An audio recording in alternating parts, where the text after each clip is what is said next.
Ok. Et il y a quelque chose, avant de continuer, que je veux repréciser. La parole est une réalité mystique, comme je l'ai dit l'autre jour. La Bible dit dans Hébreux chapitre 4, au verset 12, qu'elle est une épée à double tranchant. Elle est vivante et efficace, pénétrante jusqu'à partager âme et esprit, jointures et moelles. Et donc je disais que la parole, c'est, d'après ce verset-là, notamment, c'est quelque chose de vivant. Donc lorsque tu te tiens devant la parole, elle juge. Elle juge tes pensées, tes motivations, tes sentiments. Elle juge de deux façons. Elle juge parce que toi, en la lisant, tu vas te rendre compte que le fond de ton cœur est exposé. Mais la parole elle-même étant vivante, juge tes pensées et tes sentiments. En fait, les gens, chaque fois qu'on lit ce passage, on a l'impression que c'est comme un livre de droit qui est mort et qu'au moment où on lit certains articles, comme ces articles-là nous révèlent que, par exemple, on n'était pas censé faire telle chose et qu'on est en tort dans telle ou telle situation, ou bien si on fait telle ou telle chose, dans ce sens-là, cette loi nous juge. Mais ce n'est pas seulement ça la parole. Ce n'est pas seulement ça. La parole est vivante. C'est parce que la parole, c'est Dieu exprimé dans le Logos. Ce n'est pas juste des écritures, ce n'est pas juste des pensées. C'est pour ça que dans Jean chapitre 1, la Bible dit que la parole s'est faite chair. Au commencement, elle était avec Dieu et elle était Dieu. Et rien de ce qui n'a été fait sans elle. Ensuite, donc, elle s'est faite chair. La parole est vivante. Donc, avant que le Logos ne soit créé, la parole vivante existait déjà. Le Logos est son expression physique. Le Logos est son expression physique. C'est-à-dire le texte imprimé que tu as là, c'est l'expression physique de la parole révélée de Dieu qui fait partie de lui-même. Et donc quand Hébreu dit qu'elle juge, ce n'est pas seulement qu'elle expose, mais effectivement elle juge. Elle juge. Et comme elle juge, elle refusera de se livrer à toi, de te livrer ses meilleurs secrets, si ton cœur n'est pas dans les bonnes dispositions. Elle juge les sentiments et les pensées du cœur. Elle a la capacité de diviser âme et esprit. Elle sait ce qui procède de l'âme, elle sait ce qui procède de l'esprit. Je vais te dire une chose. Au fur et à mesure que tu te laisses influencer par la parole, au fur et à mesure que tu t'exposes au ministère de la parole, tu vas commencer facilement à discerner toi-même entre ton âme et ton esprit. Souvent, lorsque un enfant de Dieu ne sait pas, par exemple, quand c'est Dieu qui lui a parlé, ou si c'était lui, c'est parce qu'il ne sait pas encore diviser âme et esprit. Quand Dieu lui parle dans son esprit, il ne sait pas si c'est dans son âme. Donc lui-même, il se parle dans son âme, sa chair lui parle dans son âme, le diable lui parle dans son âme. Seul Dieu lui parle dans son esprit.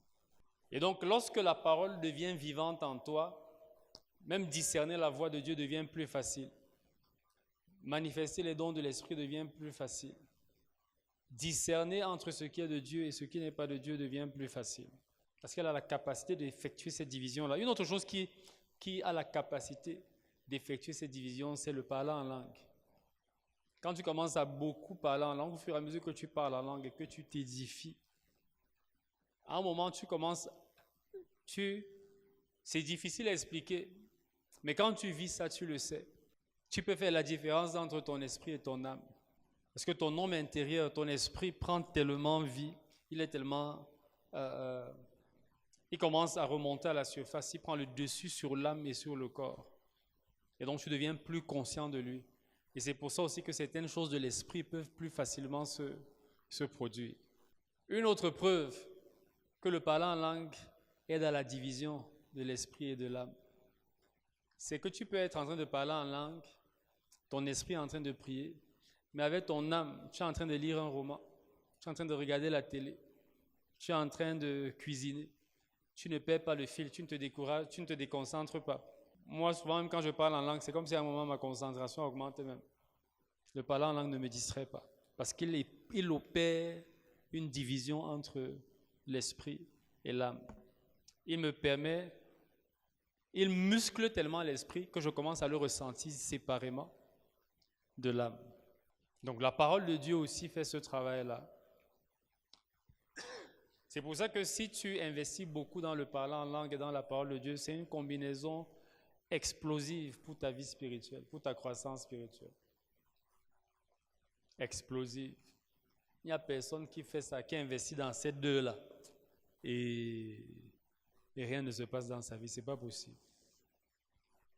C'est pas possible. Donc, et comme la parole peut séparer jointures et moelles, âme et esprit, le désir de Dieu est que dans ses profondeurs, elle en appelle à nos profondeurs. Tu vois? Selon Psaume 42, verset 7, Psaume 42, verset 7, qui dit « Deep calleth unto deep ». Donc, quand tu te tiens devant la parole ne veut pas seulement ton âme, elle veut ton esprit. Et donc, les profondeurs de la parole, c'est-à-dire ce qui est en dessous du logos, la vie qui est dans la parole, la partie vivante et pénétrante de la parole. Qu'est-ce qu'elle recherche? Elle veut communiquer avec ton esprit. C'est pour ça que le renouvellement de l'intelligence, ce n'est pas... En réalité, le renouvellement de l'intelligence, ce n'est pas seulement quelque chose qui s'arrête au niveau de l'âme.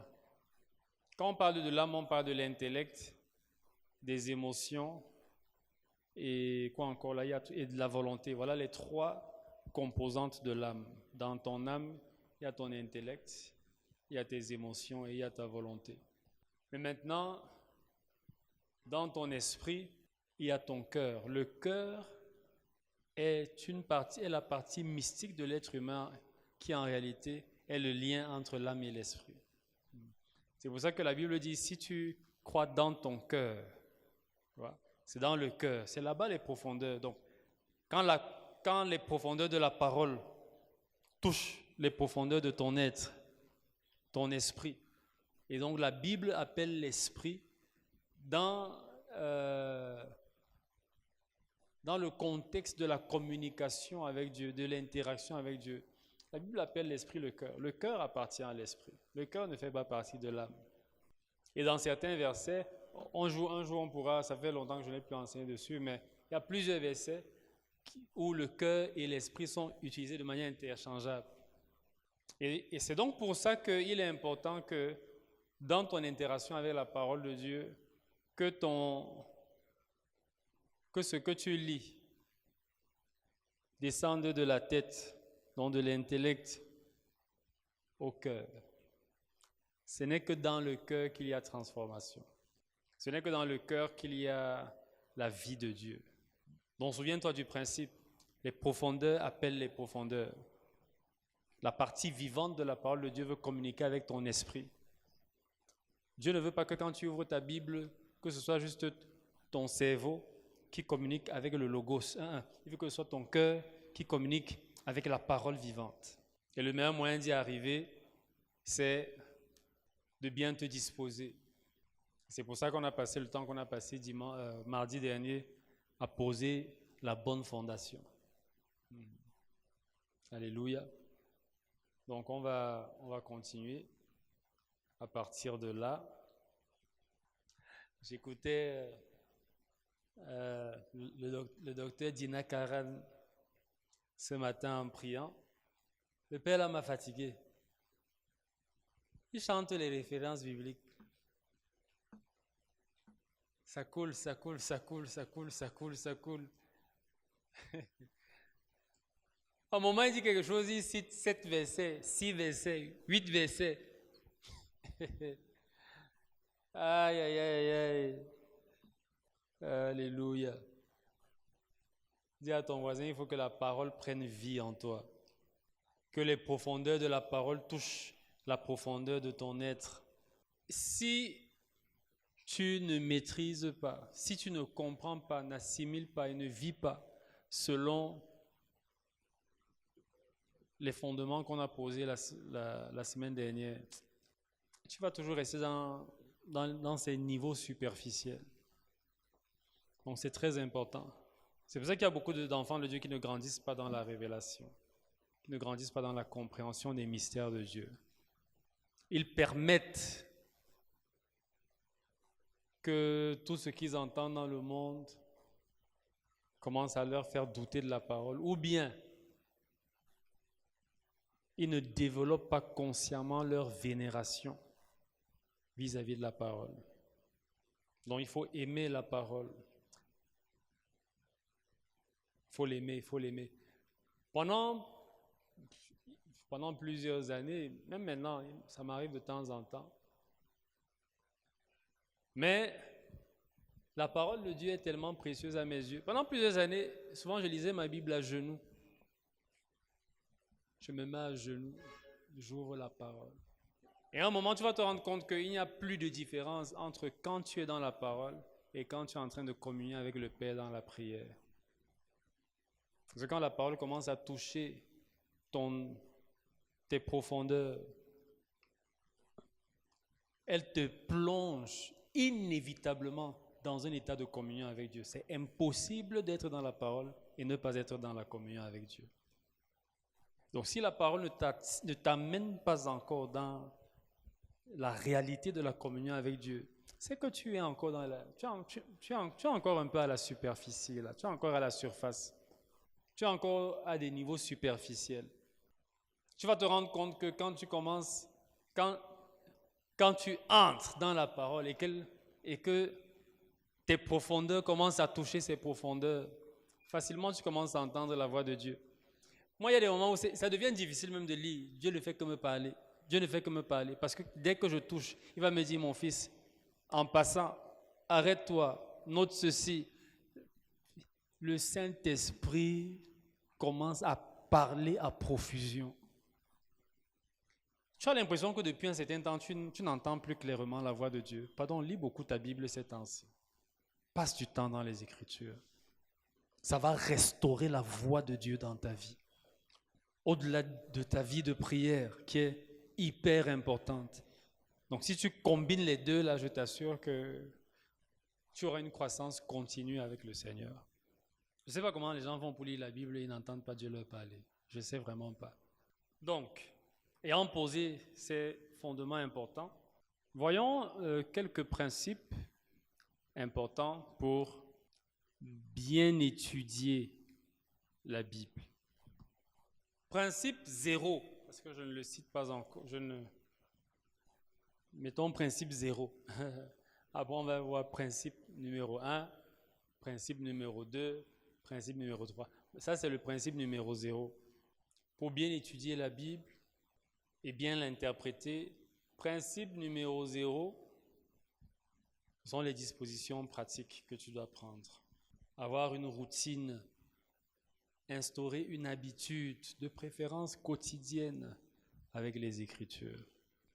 L'homme ne vivra pas de pain seulement, mais de toute parole qui sort de la bouche de Dieu. L'implication là, c'est que si le pain est quotidien, puisque dans la prière de Matthieu chapitre 6, le Seigneur a dit aux disciples, « Donne-nous ce jour notre pain quotidien. » Lydie, tu peux venir t'asseoir ici? Non, ça va sans toi, les petits, tu es plus à l'aise là-bas, ça va. C'était juste pour équilibrer un peu mon auditoire, comme le côté-ci est un peu vide. Là, ça peut revenir au milieu. OK? Donc, comment bien interpréter et bien étudier la Bible? Principe numéro 0, avant de passer au principe 1, le principe numéro 0, c'est règle bien tes dispositions pratiques. Prends de bonnes dispositions pratiques. Et la première disposition pratique, c'est instaure une routine quotidienne. Faites tout. Essaye de faire en sorte que ce soit journalier, que ce soit quotidien. Essaye. Voilà. Dans Josué chapitre 1, au verset 8, il dit que ce livre de la loi ne s'éloigne point de ta bouche et tu le méditeras jour et nuit. Donc, jour et nuit signifie que c'est tous les jours, non? La parole te livrera de plus grandes dimensions de sa puissance quand tu interagis avec elle quotidiennement. Parce qu'interagir avec la parole de Dieu quotidiennement, c'est interagir avec Dieu quotidiennement. C'est interagir avec la vie de Dieu quotidiennement. Donc on est encore au principe 0. Instaure une habitude, fais l'effort, instaure une habitude. Il y aura des jours où tu pourras juste lire 2 versets. Il y aura des jours où tu pourras lire 20 chapitres, mais que ce soit quotidien. Et essaye de donner chaque jour le temps. Ça, c'est quelque chose qu'on ne fait pas souvent. Essaye de donner la possibilité, l'opportunité à la parole de te parler. C'est-à-dire que donne-lui la possibilité de te parler. Et comment tu lui donnes la possibilité de te parler? En t'arrêtant un peu pour être sûr d'avoir bien lu ce que tu as lu. En t'arrêtant un peu pour réfléchir à ce que tu viens de lire. C'est pour ça que dans les psaumes, tu vois beaucoup « c'est là ». Le psalmiste dit quelque chose après, mais « c'est là ». « C'est là » signifie « pause and think about it ». Marque une pause et réfléchis à ce que tu viens de lire. Et l'une des manières pratiques de réfléchir à ce que tu viens de lire, l'une des manières pratiques de donner à la parole l'occasion de te parler, c'est de prendre ton calepin et ton bic. Si tu n'as rien pour noter quand tu lis la Bible, c'est que tu n'es pas encore sérieux avec la Bible. Tu blagues encore. Si tu n'as rien pour écrire, c'est que tu n'es pas encore sérieux avec la parole de Dieu. Si tu n'as rien pour écrire, quand tu lis la Bible, tu es en train toi-même de bloquer le ministère du Saint-Esprit. Parce que je t'assure, il ne veut pas jeter ses perles. Il ne veut pas gaspiller ses trésors. Donc, il te les donne quand il voit que tu as pris les dispositions nécessaires pour conserver les trésors qu'il va te confier. La Bible dit que le royaume de Dieu est comme un homme qui a trouvé une perle de grand prix dans un champ. Ensuite, il est allé vendre ses biens pour venir acheter le champ là. Ça veut dire quoi? Parce que la perle de grand prix, c'est le Seigneur Jésus lui-même qui a comparé la parole de Dieu aux perles qu'il ne faut pas jeter au pourceau. Donc, quand on trouve une perle de grand prix, ça peut aussi être une grande révélation.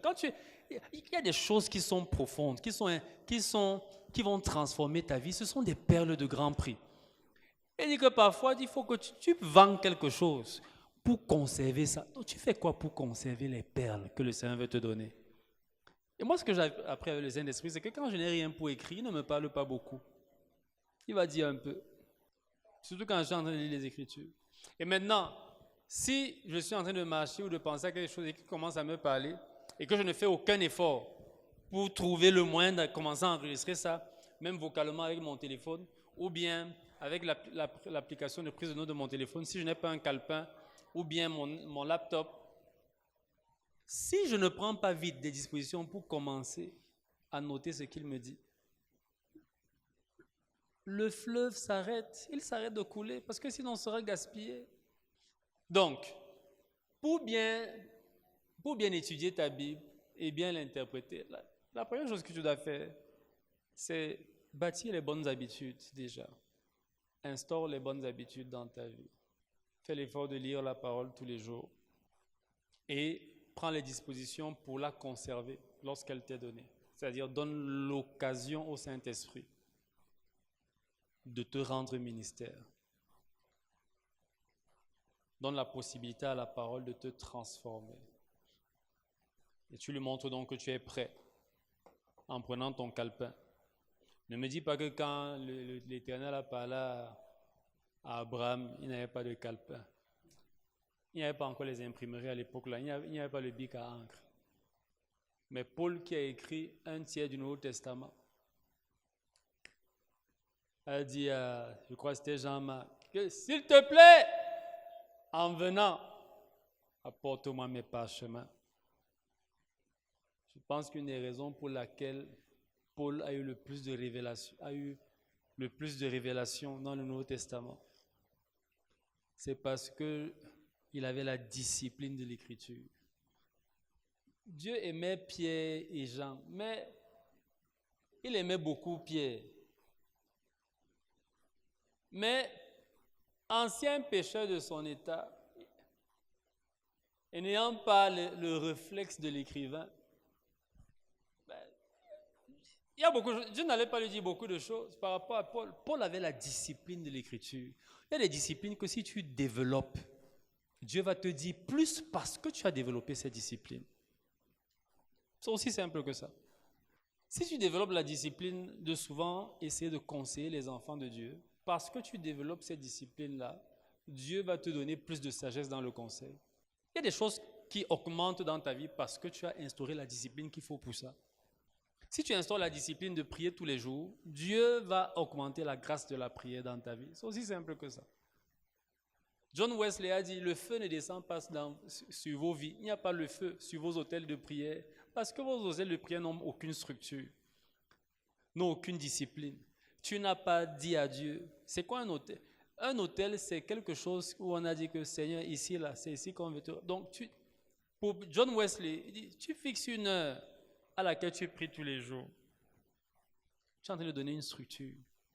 Tu es en train de bâtir un autel. Il dit, le feu va descendre sur l'autel. Tu fais ça tous les jours à la même heure. Même si tu as 1000 autres heures, mais il faut qu'il y ait 30 minutes là qui soient sacrées, une heure qui soit sacrée. C'est comme ça que cet homme, à une époque où il n'y avait pas les médias, a une église de 100 000 personnes. John Wesley, dans les années 1800 ou 1700. Il n'y avait pas de radio, il n'y avait pas de télé, il n'y avait pas Internet, il n'y avait aucun média. John Wesley a réuni 100 000 personnes. Il avait 100 000 disciples. Tous ne se voyaient pas, il n'avait pas encore les grandes arènes à l'époque où ils pouvaient tous se rencontrer, mais ça, ce sont les chiffres que donne l'histoire. L'église méthodiste du vivant de Wesley, 100 000 membres. Et sa force, c'était quoi? C'était son hôtel de prière. Tous les jours, à la même heure, pendant 50 ans, il a maintenu la même discipline. Voilà l'autre qui m'a dépassé. 50 ans de discipline. Mon ami, même si Dieu voulait te résister, l'heure là, avec ton fuseau horaire, est enregistré au ciel. Donc il y a déjà des anges qui savent qu'à l'heure-ci, il y a quelqu'un là-bas dont on doit aller recueillir les prières et en même temps aussi ramener les exaucements des prières du jour précédent. 50 ans de discipline. Attends un peu. Vous allez vous tenir comment sur la même plateforme devant Dieu. Quand toi, tu n'arrives pas à observer une petite discipline pendant 10 jours, quelqu'un fait ça 50 ans. 10 jours, tu ne peux pas. 2 semaines, tu ne peux pas. 1 mois, tu ne peux pas. Même si Dieu t'a donné beaucoup de grâce et beaucoup de dons et beaucoup de talents, tu ne peux pas battre quelqu'un qui a une telle discipline. C'est impossible. C'est impossible. Ça a été la force de beaucoup des pères, beaucoup de nos pères, beaucoup des pères des générations qui nous ont précédés. Ils avaient une discipline qui était telle que le feu de Dieu était à un moment obligé de descendre, malgré leur ignorance de certaines choses. Certains d'entre eux étaient très faibles dans la doctrine, mais ce n'était pas le cas de John Wesley. Mais il y en a d'autres qui étaient vraiment assez faibles dans la doctrine. Il y a beaucoup de choses que tu connais qu'ils ne connaissaient pas. Mais les gars, ils ont brutalisé le ciel. Quand la Bible dit que les violents s'en emparent par la force. Matthieu 11. Le royaume de Dieu est violenté. Ce sont les violents qui s'en emparent par la force. Les pères là ont pris certaines grâces, certains manteaux par la force. Quand tous les jours, à la même heure, pendant 2 heures de temps, 3 heures de temps, Dieu entend la voix d'un homme. Seigneur, utilise-moi. Utilise-moi, Seigneur. Change ma nation. 1 an, 2 ans, 3 ans, 4 ans, 5 ans. Après, il dit que non, c'est trop. Le gars, il envoie une bénédiction sur ta vie. Même si tu ne connais qu'un verset. Donc, pour bien interpréter ta Bible et bien l'étudier, le principe 0, on a encore le principe 0. J'ai dit qu'aujourd'hui, ça va être long. On n'a pas encore touché le principe 1. Principe 0, c'est prendre les dispositions pratiques nécessaires et des moments journaliers avec la parole. Ça doit être quotidien. C'est vital. Dis-toi que chaque fois que tu ne touches pas à la parole de Dieu en une journée, tu as fait comme quelqu'un. C'est comme quand tu t'es privé de manger le jour-là. Sauf qu'avec la parole, il n'y a pas le jeûne. Le Seigneur ne nous a pas appelés à jeûner de la parole. Donc tu ne peux pas dire que non, vraiment je jeûne de la parole. On ne jeûne pas du pain de vie. Amen. C'est tous les jours. Alléluia. Fais cette prière, Seigneur, donne-moi la grâce d'entrer dans ta parole et de communier avec toi tous les jours. Attire-moi tous les jours à ta parole. Attire-moi, Seigneur. Augmente en moi la soif de ta parole. Au nom puissant de Jésus.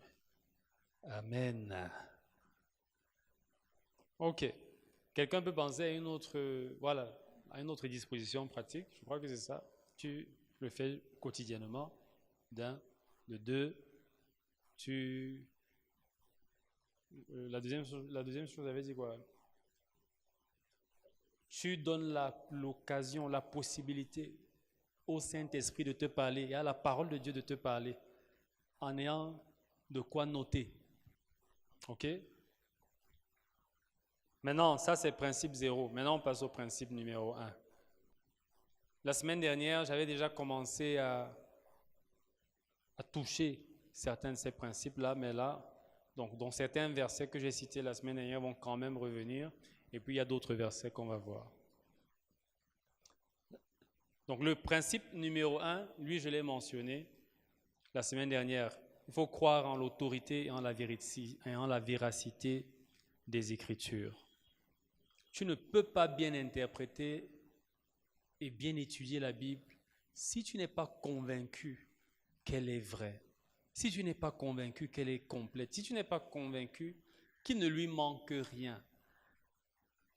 Ok? Et on a parlé de ça. Donc, ceux qui n'ont pas écouté l'enseignement de la semaine dernière, il faut absolument l'écouter.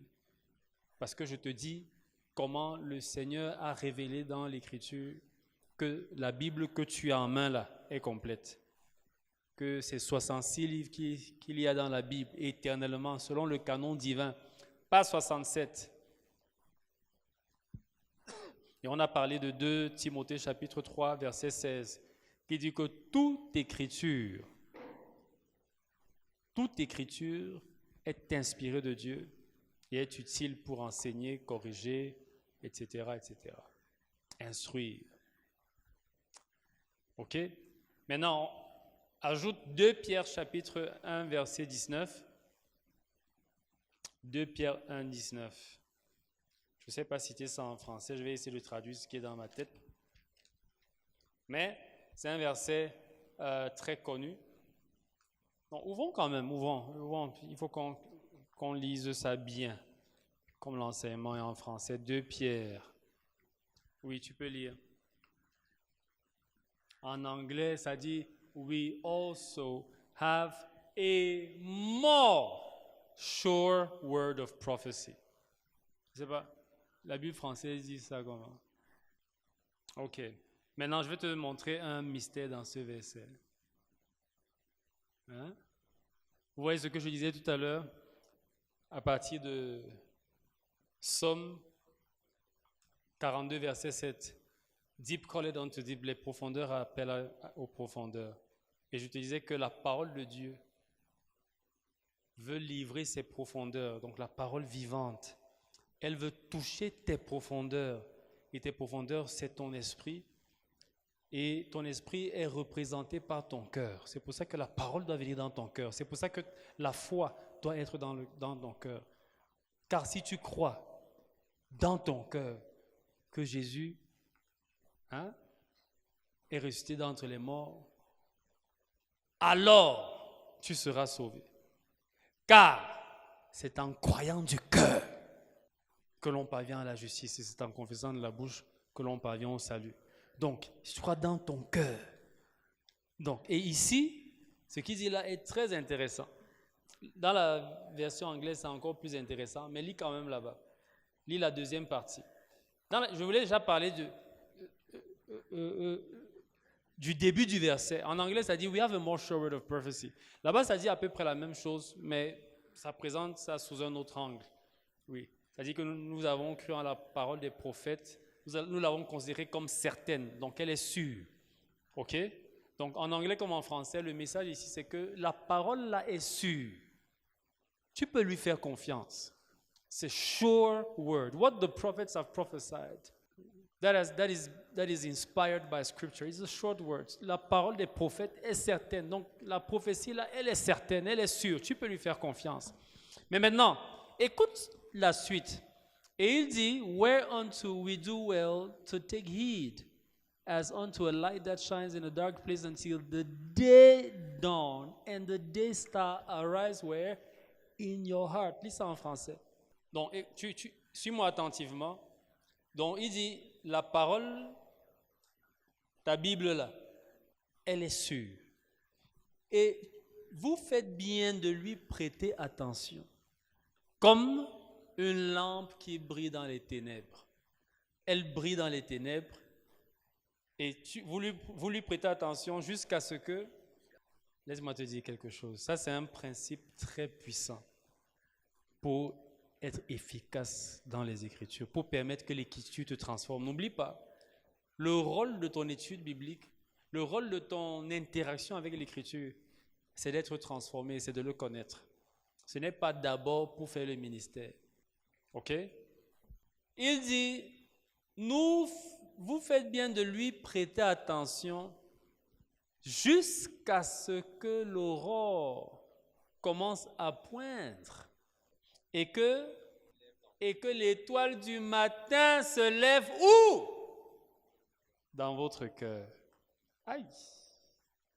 Est-ce que quelqu'un comprend? Est-ce que quelqu'un a compris? Est-ce que quelqu'un sait déjà ce que je vais dire? Il dit, prête attention à la parole jusqu'à ce que l'étoile du matin se lève dans ton cœur, jusqu'à ce que Christ se révèle dans ton cœur. Ne lâche pas la parole tant que Christ n'est pas révélé, tant que la révélation ne t'a pas frappé. Tu lis dans ta Bible, celui qui est en moi est plus fort que celui qui est dans le monde, mais tu te rends compte que tu as encore peur des cafards qui rampent dans ton plafond à 2 heures du matin. Reste sur cette parole jusqu'à ce que la lumière jaillisse de ton cœur. Jusqu'à ce que Christ vivant soit révélé dans ton cœur. Merci, s'il te plaît, aide-moi à ouvrir. Est-ce que tu me suis? Écoute, ne lâche pas ta Bible. Il y a même certains versets où tu sens qu'il y a un trésor ici. Tant que la lumière ne monte pas dans ton cœur. La révélation de Christ, la révélation de sa parole. Tant que tu ne reçois pas la lumière du ciel, ne lâche pas. Il dit, vous faites bien de lui prêter attention jusqu'à ce que. Donc, si tu t'arrêtes trop vite, tu ne vas pas arriver à ce niveau-là où la lumière l'aurore commence à poindre et l'étoile du matin s'élève dans ton cœur. Jusqu'à ce que. Une des choses qui m'a permis d'avoir des conteneurs de révélation. Parce que j'ai fait, à un moment, Dieu m'a dit, quand j'étais président national, c'est les Delvini, les autres là, les Joe, Pedro, c'est eux qui savaient ça, et mon épouse. À un moment, Dieu m'a dit, pendant 1 an et demi, il a dit, dès que vous voulez préparer un message, il dit que tu ne prépares pas de message. Tu pars te tenir devant mon peuple. Quand tu seras là-bas, je te donnerai le sujet sur lequel tu vas prêcher. 1 an et demi, tu imagines un prédicateur, 1 an et demi, Dieu te dit, tu ne prépares rien. Tu pars seulement te tenir devant le peuple. Très souvent, c'est pendant que je faisais le greeting ministry. Et mes gars savaient déjà, ceux du bureau national, ils savaient déjà que quand Daddy est en train de faire de longues salutations au début, là, c'est qu'il est en train d'attendre le signal du ciel. Donc, je vais faire 15 minutes, là, 20 minutes, des petits commentaires, salutations, oh. Les gars me regardent seulement, ils sourient, ils savent que non, il attend le signal. Il attend le signal radio ciel. Je t'assure, quand tu restes là jusqu'à ce que l'aurore commence à poindre, que la lumière commence à jaillir et que l'étoile du matin, qui est Christ, qui est la lumière de Christ, commence à monter dans ton cœur. Vous voyez, on parle encore des profondeurs aux profondeurs. Il y a une révélation qui attend que tu sois suffisamment assoiffé, patient, inquisiteur, chercheur pour se révéler dans ton cœur. C'est cette connexion-là qu'on veut avec les Écritures. Je vais te dire une chose. Quand tu arrives à ce stade où la lumière est montée dans ton cœur, où l'étoile du matin est montée dans ton cœur, où l'aurore a commencé à poindre dans ton cœur, sur ce thème-là, ta vie change. La Bible dit, 2 Corinthiens chapitre 3, versets 16 à 18. Bon, précisément le verset 18. Mais vous pouvez lire à partir du 16.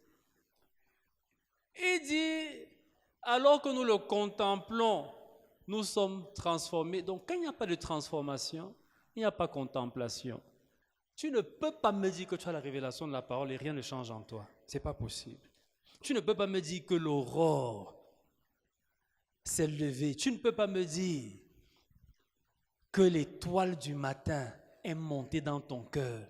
Tu ne peux pas me dire que tu as prêté attention aux Écritures jusqu'à ce que la lumière monte dans ton cœur et qu'aucune transformation ne s'est produite. Ce n'est pas possible. Tu peux avoir eu du mal avec une habitude, avec une faiblesse, avec un péché, avec une crainte, avec peu importe ce que c'est, avec un domaine de ta vie où tu expérimentais tout le temps la défaite. Tout le temps, dans le domaine des finances, tu es toujours vaincu. Dans les relations, tu ne t'en sors pas. Et puis un jour, l'aurore pointe. L'étoile du matin, tu as lu quelque chose à laquelle tu as prêté attention jusqu'à ce que la lumière monte. Je vais te dire une chose. Peut-être que c'est difficile de faire ça avec tous les versets de la Bible, mais il y a des versets que quand tu tombes dessus, décide-toi que ici, là, la première fois, à l'époque où je commençais à voir mes premiers miracles, j'avais décidé que Marc chapitre 16, versets 17 à 18, la révélation se doit monter dans mon cœur. Il faut que l'aurore se lève, que l'étoile du matin monte dans mon cœur ici. Parce que parfois, il y a des choses qui ne se produisent pas parce que tu ne crois pas encore. C'est encore au niveau de l'intellect. Mais les profondeurs en appellent aux profondeurs. La profondeur de la parole veut toucher ton cœur. C'est d'esprit à esprit. Donc tu restes sur le verset là. Et ça, c'est la force de Pasteur Chris. Car Dieu oint Jésus-Christ. For God so anointed Jesus of Nazareth. Excusez-moi, j'avais oublié en français. For God so anointed Jesus of Nazareth with the Holy Ghost and power. who went about healing the sick and doing good to all who were oppressed of the devil. Doing good and healing all who were oppressed of the devil. For God was with him. How God anointed Jesus Christ of Nazareth with the Holy Ghost and power. Who went about doing good and healing all who were oppressed of the devil. Il fait ça comme ça pendant 4 heures. Il attend que l'aurore pointe. Et il attend que l'étoile du matin monte dans son cœur. À un moment, quand l'étoile là monte, souvent tu ne peux pas garder ton calme. Une joie débordante. Une assurance surnaturelle. Ah, Karaba, Shatalababa, je t'assure. Il y a des versets sur lesquels, reste sur le verset là, même si tu continues à lire plein d'autres choses, il y a un verset là, reste sur le verset là même pendant 2 ans. Tu dis que Seigneur, le verset, si c'est dans ta... Voici ce que tu as dit dans ta parole. Jusqu'à ce que je vive ça, je n'accepte pas le contraire. Et un jour, tu seras en train de relire le même verset là, et la lumière va monter. C'est comme ça. Ça, c'est le plus grand, c'est probablement l'un de tes plus grands secrets avec la parole. Notre problème, c'est qu'on ne fait pas le jusqu'à ce que. Il a dit, vous ferez bien d'y prêter attention, de lui prêter attention jusqu'à ce que. Chacun d'entre vous doit avoir une série de versets. Un, qu'il connaît par cœur. Ça, c'est d'un. Et comme je disais ici dernièrement, comme je vous l'ai déjà dit plusieurs fois, si tu sens que tu as l'appel au ministère et que peut-être un jour, quand il va commencer, et ça va commencer cette année, je vais lancer bientôt, on va commencer à avoir les réunions, je vais bientôt lancer des réunions spéciales pour tous ceux qui ressentent l'appel aux 5 dons du ministère. Donc si tu es dans le fivefold, si tu sens que tu as l'appel d'Éphésiens, chapitre 4, verset 11, commence déjà à te préparer. Parce que je dis qu'à Christ Nation, pour que tu sois ordonné, tu dois me réciter 100 versets avec référence. 100. Tu ne vas pas prêcher dans cette génération sous mon leadership et tu ne connais pas ta Bible. 100 versets. Je demande aux autres chrétiens de connaître au moins 20 versets avec référence. Pour toi, là, c'est au moins 100. Et je t'assure que je vais t'écouter, me citer. Si j'ai pitié, on pourra s'arrêter à 50. Mais tu dois connaître les Écritures. Donc, commence déjà à lire ta Bible. Commence déjà à la dévorer. On va dire quoi à Dieu? Quand on va se tenir, quand on va aller au ciel, on se tient à côté de Kenneth Hagin. Et on te dit que Pavel, le Seigneur te montre Papa Hagin. Il dit, tu vois mon serviteur Hagin? Avant que je n'enlève sur la terre, il citait déjà mot pour mot 70% du Nouveau Testament. Donc toi, on te demande même seulement 100 versets sur les milliers qu'il y a dans le Nouveau Testament. Un homme a lu le Nouveau Testament 150 fois avant de prêcher son premier message. Donc, on va dire quoi à Dieu devant les pères? Qu'est-ce qu'on va dire? Heureusement qu'il n'y a pas le cirage de chaussures au ciel. C'est qu'on va cirer les chaussures de certains épatères là. Tu arrives au ciel pour l'éternité. Le Seigneur te dit, mon fils, ta tâche c'est cirer les chaussures de Kenneth Hagin. Dieu merci, il n'y a pas de poussière là-bas. Il n'y aura pas de chaussures à cirer. On va dire quoi à Dieu? On va dire quoi à Dieu? Quand on va se tenir devant à côté des Watchmani, qui a fait 21 ans en prison et a écrit certains des livres les plus puissants du christianisme, sans avoir une Bible en prison. Il n'avait pas de Bible. Il écrivait avec les versets mémorisés. Donc il écrit un livre où il cite peut-être 150 versets. Il n'a pas la Bible là-bas. Mais il écrit. La Bible dit dans, il met le verset. On va dire quoi à Dieu? Quand on regardait TikTok. Bon, c'est ça notre problème. Jusqu'à ce que... Donc, pour toi qui n'es pas dans les 5 offices du ministère, là, au moins 20 versets, qu'on peut te réveiller à 2 heures du matin, tu cites ça. Avec référence. Avec référence. Que tu sois au moins capable de bien le paraphraser. Quand quelqu'un paraphrase un verset, quand quelqu'un connaît l'écriture, même quand il ne cite pas, mais qu'il paraphrase, qu'il parle même ce monde, c'est que non, il connaît l'écriture, il connaît ce verset. Il y a au moins 20 versets. Imagine, tu as au moins 20 ans pour avoir au moins 20 versets. Mais n'attends pas que 20 ans passent. Dis-toi que d'ici la fin de cette année, tu dois avoir tes 20 versets au moins. Et 20 versets là, ce n'est pas que tu mémorises un psaume qui a 20 versets. Tu me dis que tu as 20 versets. Je ne veux pas ça. Différents versets qui parlent de différentes choses. Là, tu es en contact avec les Écritures. Tu peux prendre 2 Timothée chapitre 3 verset 16. Tu cites. Tu prends 2 Corinthiens chapitre 10 verset 15. Tu cites. Tu prends Éphésiens chapitre 3 verset 10. Tu cites. Tu prends Philippiens chapitre 3 verset 7 à 10. Tu cites. Tu prends Romains 6 verset 9. Tu cites. Verset 23. Tu cites. Encore que là, pour tous ceux qui ont fait la classe de fondement, ça sont les versets que vous étiez censés avoir mémorisés. Donc ça, c'est un verset très important. Va à la maison, médite sur ce verset. De 2 Pierre chapitre 1 verset 19. C'est un verset peu connu. Et les gens lisent ça. Quand tu lis ça dans ta Bible, tu passes seulement. Prête attention à la parole jusqu'à ce que. C'est ça la clé. Kenneth Hagin a prêté attention. Le père a médité la Bible jusqu'à ce que la maladie ne pouvait plus rester dans son corps. Parce qu'il était en train de mourir sur son lit. Jésus a dû lui apparaître. Il a dit que c'est bon, tu es guéri.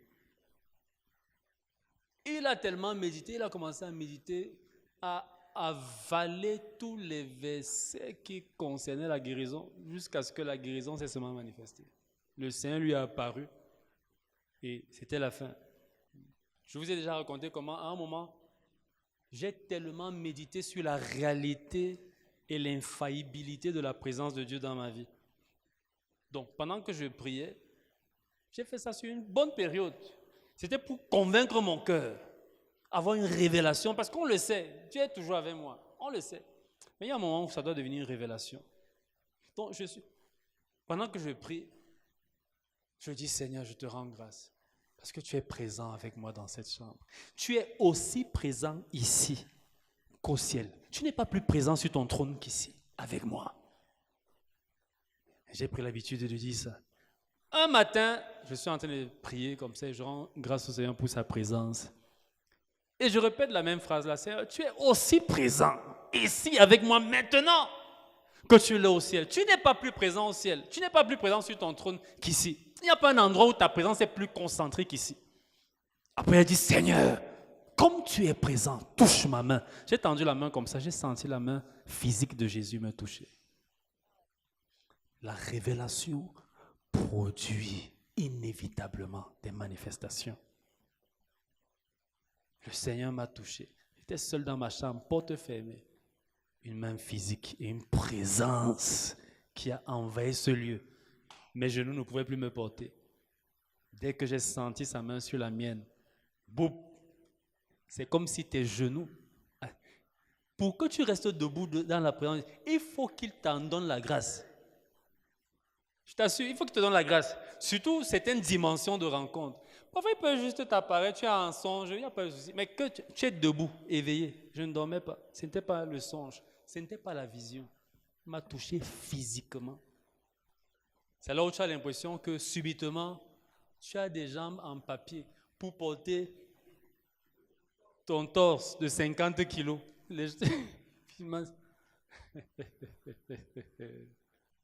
Je suis tombé, je me suis prosterné et je l'ai adoré.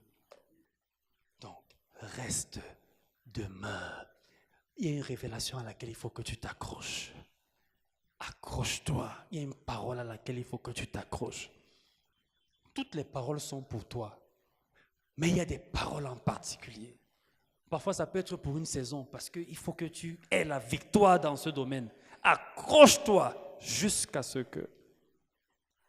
Notre problème, c'est qu'on lâche trop vite. On abandonne, on lâche. Reste dessus. Prie cette parole. Déclare cette parole. Médite cette parole. Prophétise cette parole. Approprie-toi cette parole. Lambano cette parole. Fais tout. Mais reste dessus. Jusqu'à ce que Bishop Oyedepo, à un moment, il a dit qu'il faut qu'il perce le mystère de la prospérité. Et le Père l'a percé, c'est ça. L'histoire là, c'est la révélation. Et la révélation, ce n'est pas juste avoir les bons mots. Tu peux aller lire tous ces livres. Si la révélation qui est entrée dans son cœur, si l'étoile du matin qui s'est levée dans son cœur ne se lève pas dans ton cœur, tu ne peux pas avoir ces résultats. Si tu ne veux pas lire tous ces livres. Donc, qu'est-ce que tu dois rechercher quand tu lis le livre de quelqu'un qui a eu la révélation et les résultats dans un certain domaine? Cherche à ce que la révélation qu'il a eue. L'erreur qu'on fait, c'est qu'on cherche les connaissances. Cherche la révélation. Ne cherche pas juste à avoir la connaissance que cet homme a eue. Cherche à avoir la révélation qu'il a eue. Que les connaissances qu'il a mises dans le livre là et dans ses messages soient juste la plateforme sur laquelle tu avances pour atteindre la révélation que lui il a atteinte. Et parfois, si tu as suffisamment soif, après, tu n'auras pas besoin de tout lire. Parfois, après 10 pages, tu peux saisir ça. Mais parfois, ça va te prendre de lire 20 de ces livres.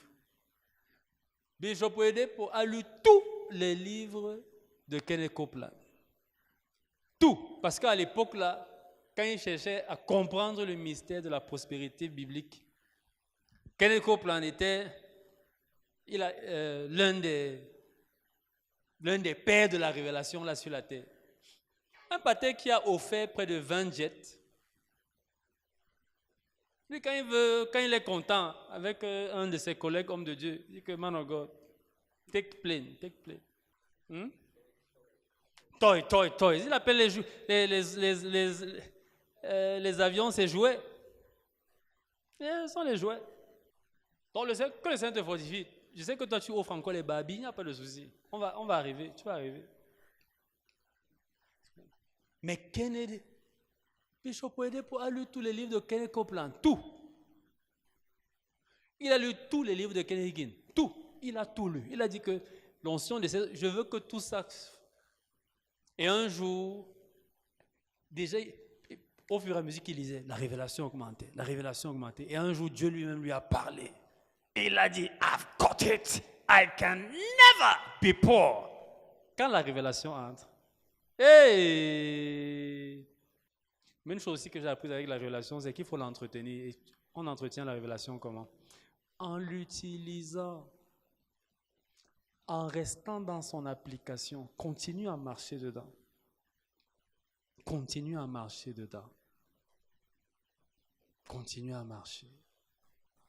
Il y a des révélations que j'ai eues qui m'ont fait marcher dans certaines dimensions.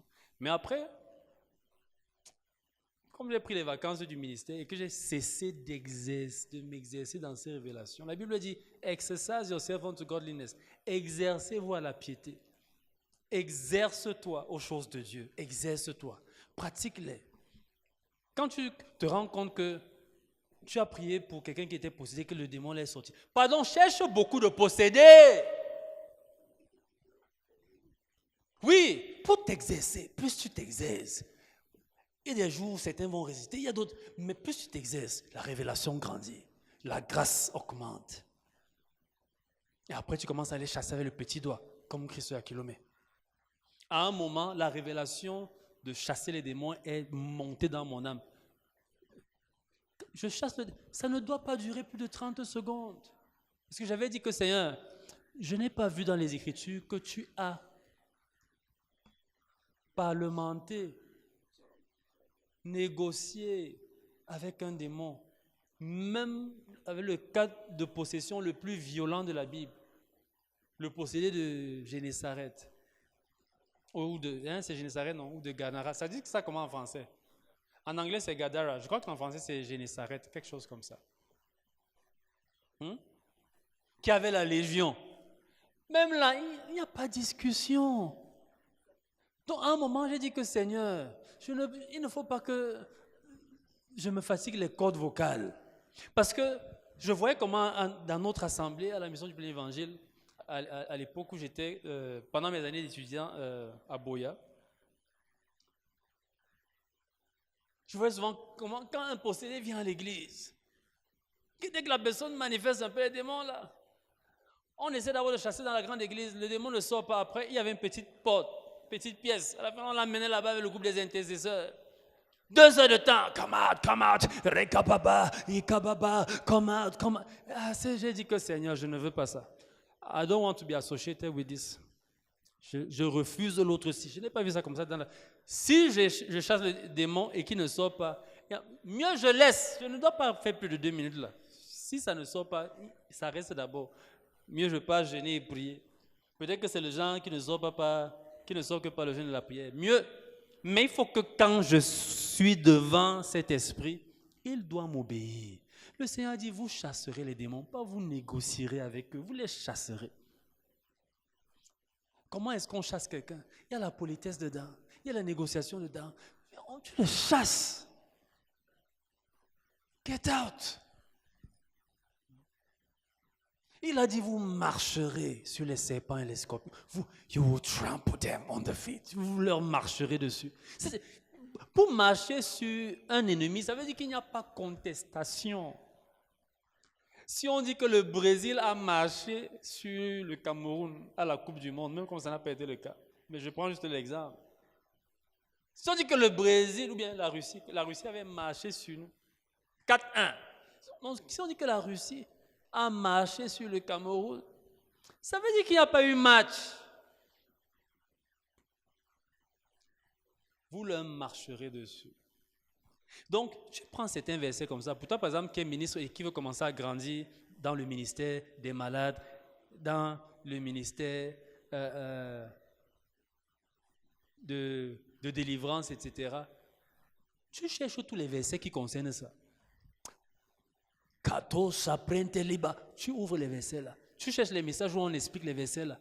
Tu restes dessus jusqu'à ce que l'aurore commence à poindre et que l'étoile du matin se lève dans ton cœur. En réalité, c'est ça le secret de beaucoup des choses que nous cherchons. Ouais, j'ai duré sur le verset là. C'est un verset trop puissant. Je sens que même aujourd'hui, on ne peut même pas finir l'étude aussi. Est-ce qu'on court? On ne court pas, non? On ne court pas.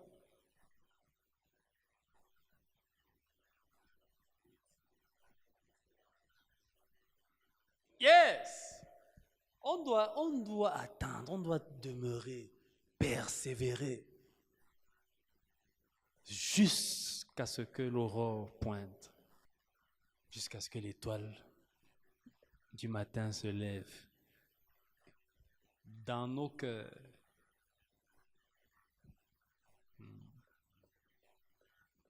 Et j'aime ce qu'il dit par la suite. Il dit, nous devons aussi, il dit, vous faites bien aussi de reconnaître qu'aucune prophétie de l'Écriture n'est le fruit de l'imagination du prophète. Ce n'est pas des fables humaines.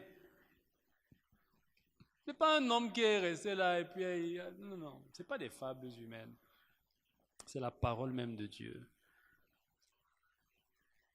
Il dit, car c'est poussé par l'Esprit que les hommes ont parlé de la part de Dieu. Donc, tu peux faire confiance en ta Bible, elle est complète et elle est sous le contrôle de Dieu et non sous le contrôle de l'homme.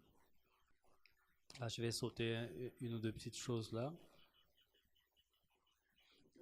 J'ai mis ici dans mes notes, le diable connaît l'écriture inspirée.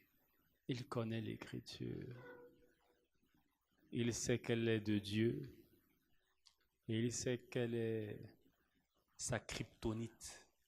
Tu as regardé Superman. Superman, il est très fort, très puissant. Mais il y a une pierre qui s'appelle la kryptonite.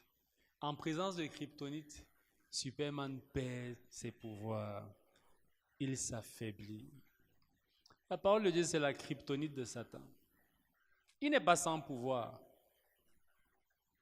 Quand il a été chassé du ciel, Dieu ne lui a pas retiré ses capacités. Il a des capacités. Il a des pouvoirs. C'est pour ça que lui-même et ses serviteurs sont capables aussi de faire des signes et des prodiges. Donc, que quelqu'un ne te trompe pas en te disant que Satan is powerless. Mais tu as sa kryptonite, frère. Dès que tu apportes la parole, déclarée avec foi, avec révélation, il est impuissant devant ça. Il est impuissant. Et il le sait. Il le sait. C'est pour ça qu'il combat tes moments de prière et tes moments de lecture et de méditation de la parole. Le diable a peur de tout chrétien qui réussit à être constant dans ces deux choses. Il sait qu'il perd du terrain dans tout ce qui te concerne au quotidien. Je t'en supplie, en 2026, que TikTok, Snapchat, WhatsApp, Facebook, YouTube, Instagram, Telegram, Signal, LinkedIn, LinkedOut ne t'empêche pas de passer du temps avec le Seigneur dans sa parole et dans tes moments de prière. Principe numéro 2, pour bien interpréter l'écriture. Principe numéro 2. Je ne sais même pas si on va arriver au principe numéro 3 aujourd'hui. Il y en a 6. Principe numéro 2.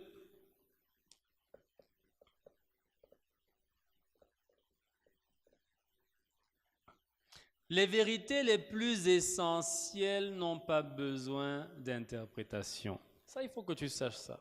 Si tu ne comprends pas ça, il y a des choses que tu vas mal interpréter dans la Bible simplement parce que tu essaies d'interpréter ce qui ne doit pas être interprété. Donc, retiens ceci. Les vérités les plus importantes, les plus essentielles de l'Écriture n'ont pas besoin d'interprétation. Elles ont juste besoin que tu y crois comme tu vois ça là. Mais maintenant, qu'en restant donc dessus, tu passes de la croyance intellectuelle à la révélation. La révélation, c'est quoi? C'est ce que Pierre a décrit là. Quand l'aurore pointe et que l'étoile du matin se lève dans ton cœur, c'est la révélation. Une connaissance surnaturelle, spirituelle, qui dépasse l'entendement humain. Donc les vérités essentielles, quand la Bible dit, je te donne un exemple, quand la Bible dit, si tu crois dans ton cœur que Jésus est Seigneur, et si tu confesses de la bouche que Dieu l'a reçu, si tu crois dans ton cœur que Dieu l'a reçu entre les mains, si tu confesses de ta bouche qu'il est Seigneur, tu seras sauvé. Est-ce que ce passage a besoin d'interprétation? C'est-à-dire que tu essaies de voir que confesser, ça n'a pas besoin d'interprétation. Les versets les plus importants de l'Écriture, n'essaie pas de les interpréter. Quand tu lis ça, ouvre ton cœur, crois. Le Seigneur Jésus a dit, heureux celui qui croit. Crois.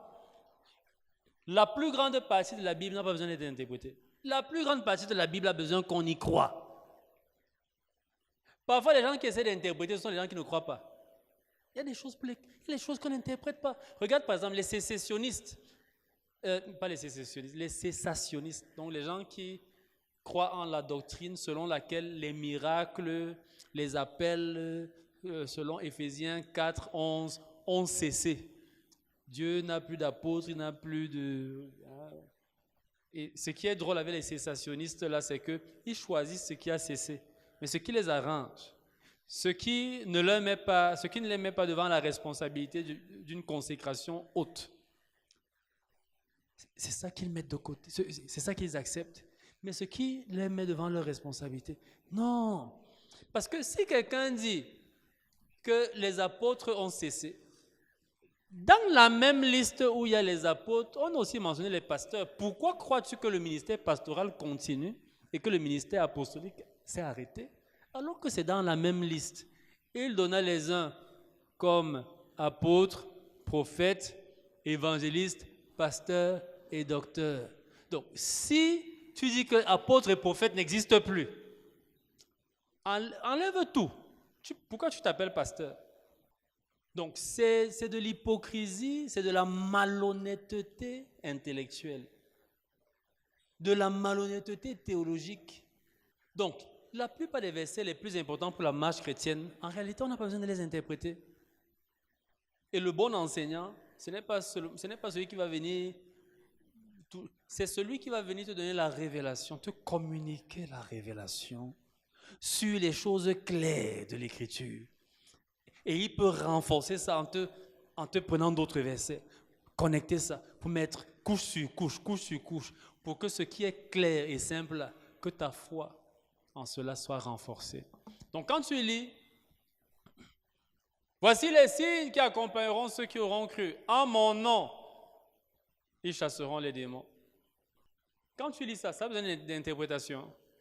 Ce sont les gens qui rejettent cette parole, qui maintenant veulent interpréter.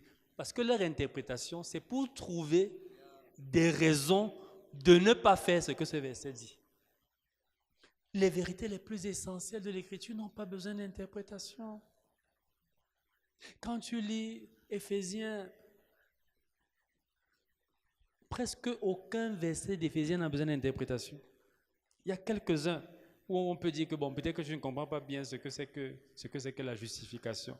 Là, on peut maintenant entrer dans le grec et on te fait savoir que justification, c'est le terme par lequel l'homme est absous et déclaré totalement juste et sans culpabilité devant Dieu. Oui, on t'enseigne ça comme ça juste pour que tu comprennes mieux le terme justification.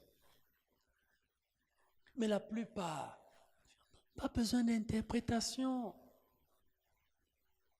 Pour les sens les plus importants. Maintenant, on peut entrer dans davantage de profondeur. Quand tu vas lire, par exemple, mon commentaire de l'Épître aux Éphésiens, rien que le commentaire du verset 1, c'est 5 pages. Le commentaire du verset 2, c'est à peu près 6 pages. Le commentaire du verset 3, c'est dans les 3 pages. Verset 4, 5, 6, 7, c'est encore plus. Donc, la plupart des versets là, j'ai au moins 3 pages de commentaires par verset. Au moins 3 pages de commentaires par verset.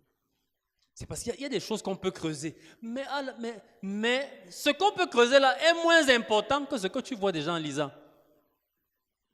Le Seigneur. Éphésiens chapitre 3, non? Chapitre 1, verset 3. Gloire soit rendue à Dieu, le Père de notre Seigneur Jésus-Christ, qui vous a béni de toutes sortes de bénédictions dans les lieux célestes. Crois seulement ça comme ça. Il m'a béni de toutes sortes de bénédictions dans les lieux. Je crois d'abord. Maintenant, je peux dire que bon, les bénédictions là consistent en quoi? La suite du verset même me dit alors. Ce qu'il dit par la suite là, il est en train de commencer à lister les bénédictions là. Il continue la liste des bénédictions là jusqu'au chapitre 2, jusqu'au chapitre 3 et jusqu'à une partie du chapitre 4. Le pardon, l'acceptation, le sceau de l'esprit. Tout ça sont les bénédictions dans les lieux célestes. Mais la plupart de ces choses, tu lis, tu prends ça comme c'est, tu crois, tu enseignes ton âme, ta tête et ton cœur à accepter ça et à y croire. Maintenant, quand tu crois, tu commences à mieux comprendre. Hébreux 11, verset 3. By faith we understand that the worlds were framed by the word of God. Par la foi, nous comprenons. C'est vrai que vos Bibles en français ne disent pas ça comme ça, Asia, mais la King James a bien traduit. Par la foi, nous comprenons que les mondes ont été créés par la parole de Dieu. Et en passant, ça me fait... Je savais tout à l'heure que j'avais oublié un élément dans le principe zéro. Parce qu'on a commencé au principe zéro. Il y a un élément que je savais que j'avais oublié. À un moment, j'ai voulu m'en souvenir, mais ce n'est pas revenu. Maintenant, c'est revenu. L'élément numéro 3 du principe zéro qui portait sur les dispositions pratiques à prendre. On a parlé d'assurer que ce soit une routine quotidienne, n'est-ce pas? Ensuite, donner la possibilité à la parole et au Saint-Esprit de te parler en prenant des dispositions pratiques pour, écrire, donc avoir de quoi prendre des notes. La troisième, bien choisir ta version de la Bible. Ça aide beaucoup. Je t'en supplie, ta Bible principale, si tu veux être sérieux dans l'étude biblique, ne peut pas être Good News Bible et ne peut pas être la Bible en français courant. Si c'est une des deux Bibles là que tu lis, tu es dans le ndem. Maintenant, comme je l'ai dit, la parole est tellement puissante. C'est pour ça qu'il faut que tu ailles réécouter. Même si ces versions-là sont faibles, ça ne va pas empêcher que tu rencontres le Dieu de la parole. Tu vois? Parce que la parole est vivante et efficace. Sa vie et son efficacité transcendent les défauts de traduction. C'est pour ça qu'il faut que tu crois en sa puissance. Donc, dans tous les cas, même en lisant la pire des versions, l'enfant de Dieu qui se connecte deep onto deep, d'esprit à esprit, il va être inondé de révélations. Mais avoir une meilleure version, ça va quand même aussi t'aider à plus facilement tirer de bonnes conclusions. Donc, ta version principale, en général, ne doit pas être une version trop libérale ou bien une version trop atténuée. Supporte de lire une version où le français est un peu plus soutenu, ce n'est pas un problème. Parce qu'il y a des versions qui essaient de trop moderniser le langage, de trop alléger le langage et ce faisant perdent certains trésors, certains sens. Comme la parole est riche, en lisant beaucoup, tu pourras retrouver ces mêmes trésors dans d'autres passages. Mais le processus sera plus long. Donc, choisis bien ta version. Si tu es francophone, les versions avec lesquelles tu peux bâtir ta relation avec la parole de Dieu. C'est vrai que la Louis II est un peu chiante, mais elle reste quand même l'une des plus efficaces. Mais la meilleure Bible française, c'est la Semeur. La version Semeur, c'est la version de la Bible française la plus fidèle au texte original. La Bible Semeur. Et elle est plus facile à lire que la Dabi. La Dabi est aussi trop rustique. La Dabi est même encore plus rustique, plus difficile à lire que la Louis II. Donc, la Bible Semeur, la version Semeur, c'est la version la plus fidèle au texte de départ, aux textes originaux en français. En anglais, vraiment, si tu as la New King James, tu es bien. New King James, New American Standard Bible. En anglais, il y en a beaucoup plus quand même. New American Standard. NIV aussi est bien, mais pas les NIV très récentes. Dans les NIV très récentes, le directeur de publication des nouvelles NIV, c'est un professeur là qui est lesbienne, c'est une femme. Et donc, ils ont commencé à introduire, retirer de la NIV tous les versets qui condamnent ouvertement l'homosexualité, entre autres modifications. Pourtant, avant ça, la NIV était une très bonne version. Donc, si tu as les NIV d'avant 2000, donc il faut que ta Bible principale soit une Bible classique. Ta Bible principale, donc Semeur, Louis II, mais je répète, Semeur est plus fidèle que Louis II, plus précis. Semeur, Second 21. C'est une très bonne Bible aussi, Second 21. Et aussi Nouvelle Bible Second, la NBS, mais elle est rare à trouver, elle est difficile à trouver ici. Mais c'est aussi une très bonne version de la Bible en français. Il y a aussi il y a une autre là qui est un peu comme la NBS. Mais bon, disons, voilà quand même déjà, voilà de bonnes versions. Maintenant, quand tu as ta version de base, qui doit être une version classique, parce qu'elle est plus proche de l'original.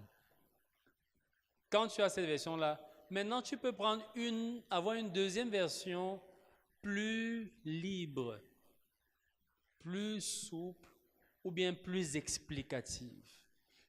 vois. Donc tu peux avoir par exemple, pour les anglophones, tu achètes ta Amplified. Tu peux avoir une version très libre, comme la Message Bible. Mais n'utilise pas Message Bible comme ta Bible principale, elle va t'envoyer au champ. Parce que la Message Bible interprète beaucoup. L'auteur, il a beaucoup, en voulant moderniser le langage, il a mis beaucoup de ses propres interprétations personnelles. Donc il y a des moments où vraiment ça aide, mais ça doit être une version que tu lis en second lieu. Donc juste pour voir, peut-être si tu vois qu'un passage est un peu difficile à comprendre dans ta version classique, tu lis maintenant dans une version un peu plus moderne, un peu plus légère, un peu plus explicative, juste pour pouvoir extraire des sens. Et en français, la meilleure Bible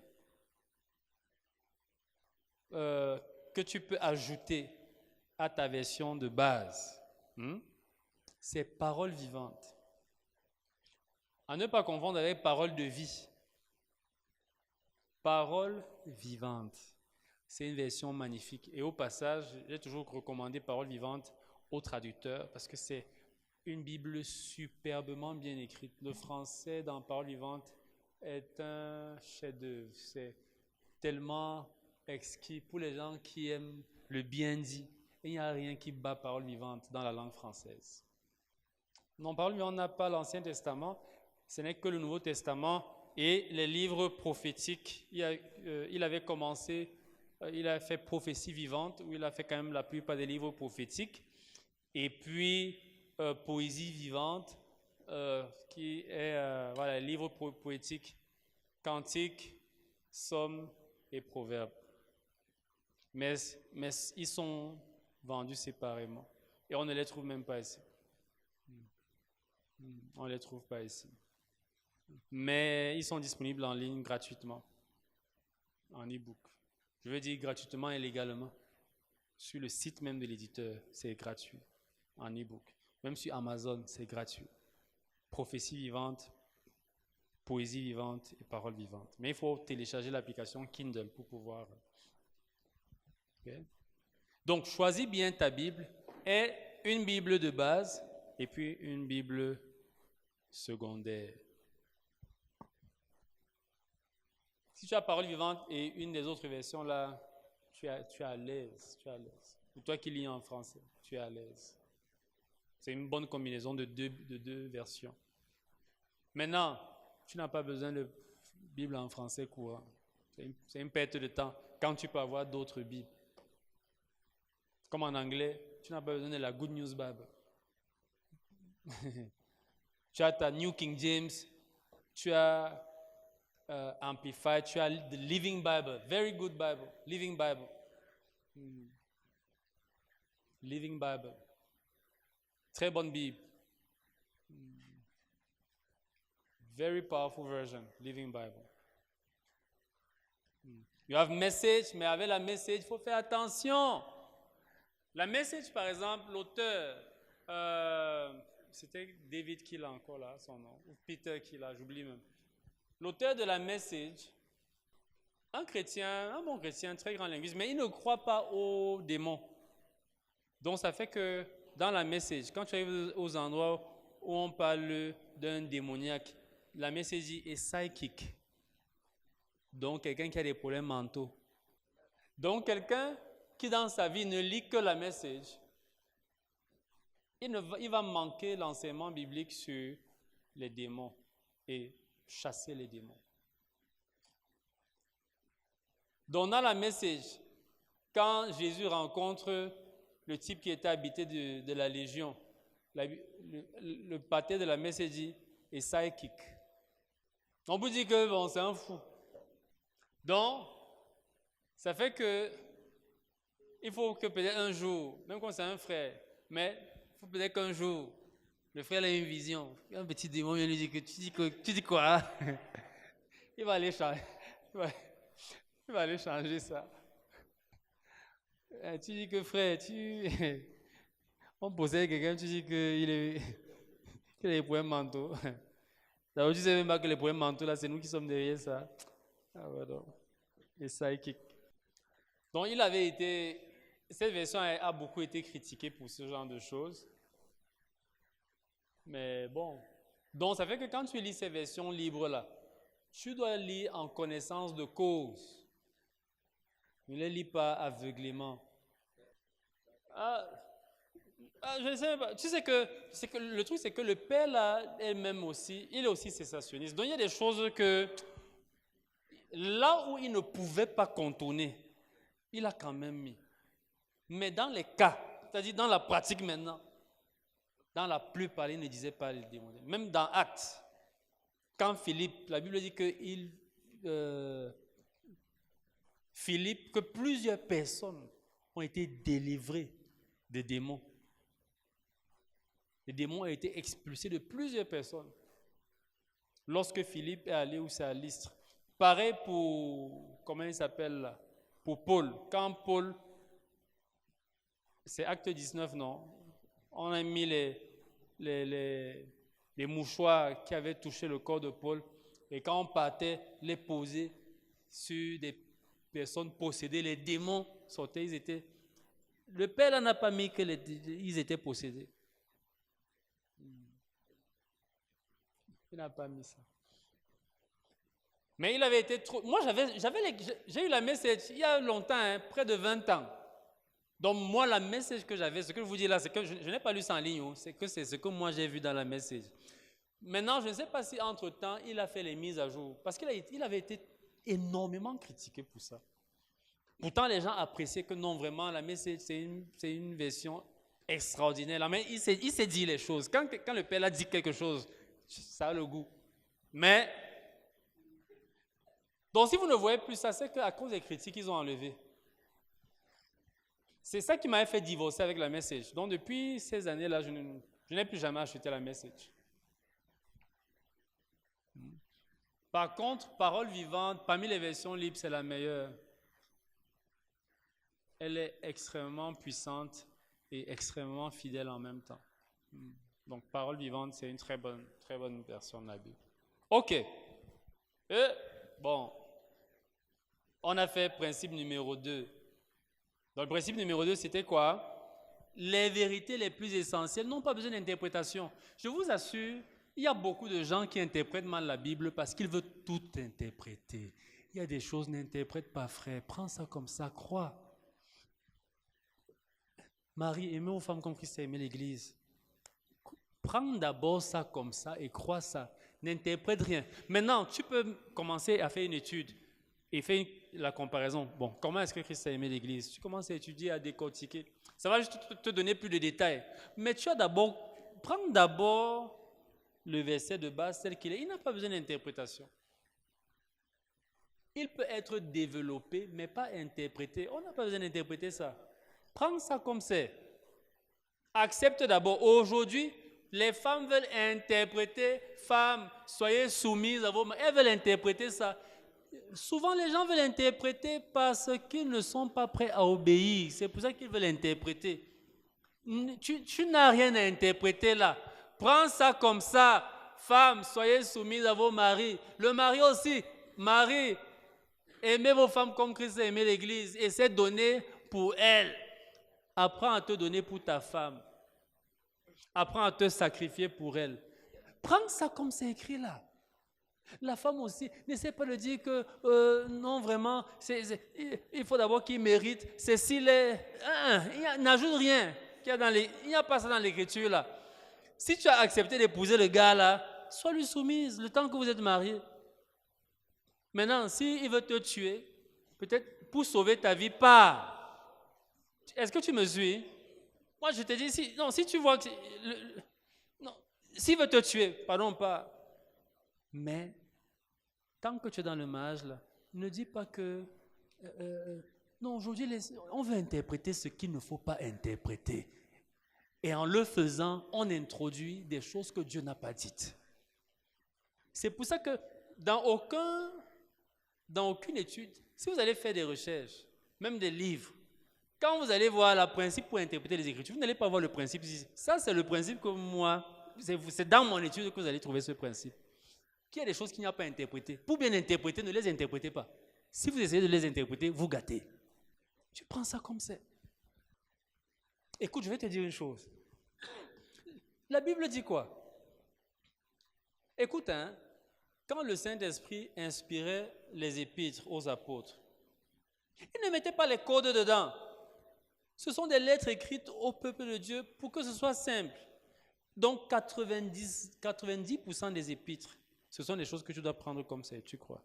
Les seules choses que tu ne vas pas prendre et juste appliquer à ta vie, ce sont des choses qui sont assujetties à des contextes. Ça, quand on va arriver à d'autres points, je vais te montrer, parce qu'il y a aussi un des principes de l'interprétation biblique et de l'étude efficace de la Bible, c'est savoir faire attention au contexte. Mais ça, c'est dans 10%. Le Seigneur Jésus a dit quoi? C'est à ceux du dehors qu'il parlait en parabole. Mais il a dit à ses disciples, je ne vous parle pas en parabole, je vous parle de manière claire. Les paraboles, c'est pour ceux du dehors. Donc maintenant, quand il dit, j'ai encore beaucoup de choses à vous dire, mais vous n'êtes pas prêts à les recevoir maintenant, mais quand le Saint-Esprit, l'Esprit de vérité, sera venu, il vous conduira dans toute la vérité. Donc les choses que Jésus n'a pas pu dire à ses disciples, et donc qui ne sont pas dans les évangiles, ce sont ces choses-là qu'on retrouve ensuite dans les épîtres. Parce que le Saint-Esprit est venu et les a donc conduits dans toute la vérité. Il leur a donné la suite de la révélation. Et le principe de cette révélation là reste le même. Jésus ne veut pas cacher les choses à son peuple. Il ne veut pas coder les messages qu'il donne à son peuple. Pas dans le Nouveau Testament. Dans l'Ancien Testament, il y avait des messages codés parce que l'Ancien Testament était l'ombre des choses à venir. Le Nouveau Testament est la révélation de tous les codes de l'Ancien. Donc une bonne part, je t'assure, 90% de ton Nouveau Testament n'a pas besoin que tu fasses en réalité beaucoup d'efforts pour interpréter. Crois comme tu vois là. Je suis le chemin, la vérité et la vie. On a besoin d'interpréter ça. Nul ne va au Père si ce n'est pas moi. On a besoin d'interpréter. Nul ne va au Père si ce n'est pas moi. En d'autres termes, si tu enlèves Jésus, personne ne va au Père. Donc, quand on te pose la question en tant que chrétien, est-ce qu'un musulman peut être sauvé? Laisse la politique. Jésus a dit nul, personne ne va au Père si ce n'est pas moi. Aujourd'hui, tu vois des chrétiens qui viennent poser des questions stupides à l'église. Pasteur, tu vois quelqu'un qui est chrétien depuis 20 ans. Est-ce qu'un musulman ne peut pas aussi être sauvé? Pour qu'il soit sauvé, il faut qu'il reçoive Jésus, parce que nul ne va au Père si ce n'est pas moi. Celui qui a le Fils a la vie, celui qui n'a pas le Fils n'a pas la vie. Donc, le musulman là, il a le Fils? Non. Il a donc la vie? On interprète quoi là? Beaucoup de choses sont mathématiques dans la foi. Beaucoup de choses sont mathématiques. C'est les mathématiques. Donc, je te dis 90% du Nouveau Testament, c'est comme je viens de te dire là. N'interprète rien. Crois. Maintenant, quand tu crois, il commence à te montrer l'autre verset qui te montre l'autre facette, qui te montre un autre détail, qui renforce la révélation. Et plus tu médites, plus tu restes dessus, plus tu te rends compte que la lumière de l'aurore commence à poindre et l'étoile du matin monte dans ton cœur et tu ne peux pas rester le même. Alléluia. Donc, sur ce deuxième point, on peut te donner plein d'exemples. Il y en a tellement. 90% du Nouveau Testament, c'est comme ça. Il y a quelque chose que j'ai mis ici dans mes notes. Maintenant, aller consulter le grec et l'hébreu, ça peut juste te donner davantage de détails, ok, pour ta compréhension. Tu peux découvrir que quand la Bible dit, par exemple, si quelqu'un est en Christ, il est une nouvelle création, voici, les choses anciennes sont passées, toutes choses sont devenues nouvelles. Et on te dit donc que nouvelle création, là, tu regardes le grec maintenant, on te dit nouvelle création, c'est kainos titsis. Et on te dit que kainos signifie nouveau au sens de qui n'a jamais existé avant, totalement nouveau, etc. Donc ça, c'est juste pour renforcer ta connaissance. Mais en réalité, ça ne te dit rien. Je veux dire, ce que tu as déjà entendu là, celui qui est une nouvelle création, celui qui est en Christ est une nouvelle création. Les choses anciennes sont passées, voici. toutes choses sont devenues nouvelles. Tu crois ça comme ça? Donc, et ça m'amène à te dire quelque chose. Le grec, le hébreu, ou bien la définition que tu vas trouver dans le dictionnaire, ce n'est pas la révélation, c'est la recherche. Tu vas chercher, ce n'est pas la révélation. Donc, quand quelqu'un vient vous dire là que, le mot là, kainostisis, ça veut, il n'a pas donné la révélation, il a ouvert le dictionnaire. Si je te donne un mot ici, je dis par exemple le mot pétrichor, je te dis qu'est-ce que ça veut dire? Tu sais pas ce que ça veut dire pétrichor?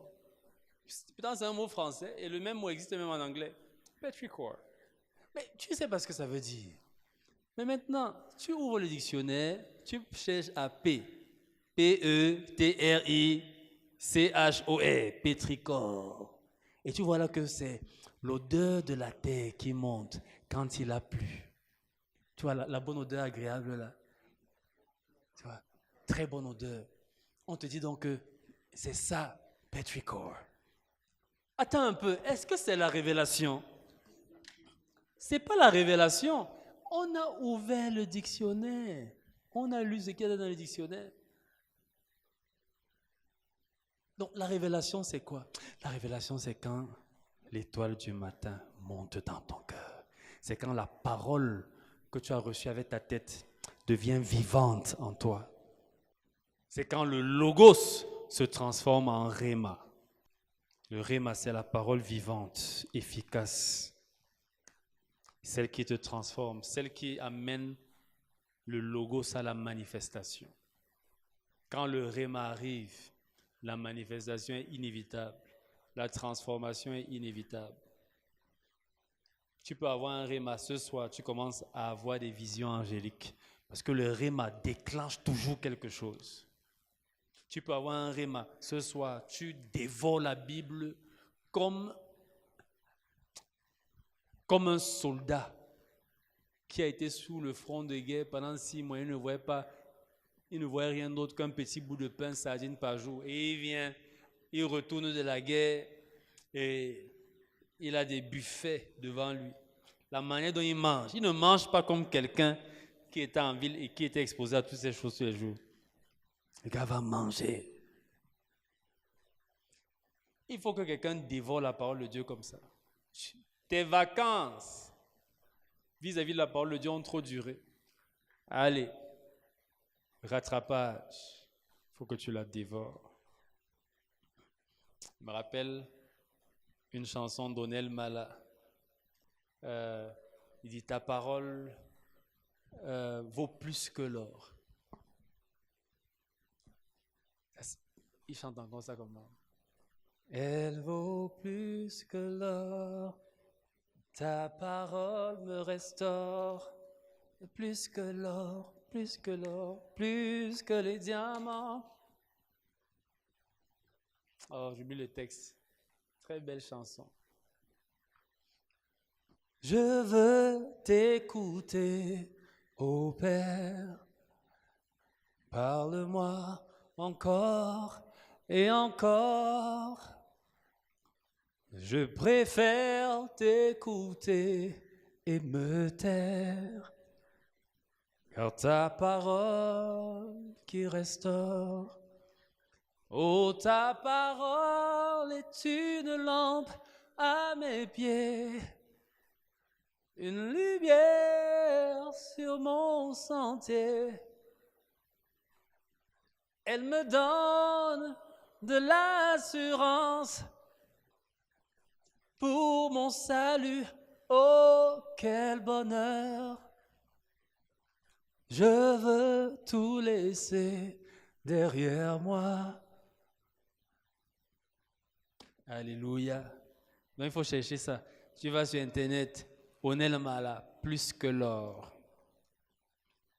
Onel Mala, plus que l'or.